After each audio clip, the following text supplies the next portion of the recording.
काय रे हायता काय करतं? आरत्यो पाठ करतोय आरत्यो. मेले दरवर्षी म्हणतो ना, अजून पाठ बनत नाही तुझे. लंबोदर पीतांबर फळीवर वंदना सरळ सोंड वक्र तुंड त्रिनयना. अरे मेल्या थांब थांब थांब, त्या वंदनात फळीवर कित्या बसवत? वंदन देवाच्या पायापाशी करूचा असता, फळीवर वंदनात बसवता.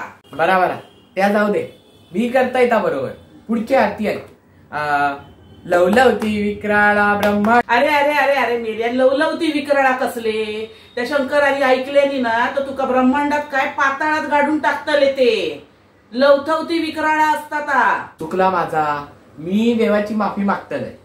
त्या आरत्यांचं जाऊ दे. आता ना तुम्ही माझा तो श्लोक ऐकून घ्या. काय ते भजनवाले येतले त्यांच्या समोर धीण नको निघू. माझा काय चुकला बिकला ना तर आजोबा माका लाडू फेकून मारतले. हा मी श्लोक म्हणताय. शुभं करोति कल्याणम आरोग्यम धन संपदा शत्रुबुद्धी विनाशाय दीपक जोशी नमोस्तुते. अरे मेले काय या वंदनात काय फळीवर बसवतं? हय तो दीपक जोशी खैसून आणलं आता शुभं करोती मध्ये. कसले यो गणपतीच्या आरत्यो म्हणतस? तो फोन जरा बाजूक ठेवा आणि वर्षभर आरत्यो म्हणा. हुसन तेरा तौबा ऐकण्यापेक्षा गणपतीच्या आरत्यानी डोक्यात जरा प्रकाश तरी पडात तुमच्या. प्रकाश म्हणजे कोण माणूस नाही, आता प्रकाश बुद्धीचो प्रकाश पडात. आरत्यो पाठ करा, त्याची गरज आहे. काय करतास या? सुख करता दुःख हरता वार्ता विघ्नाची.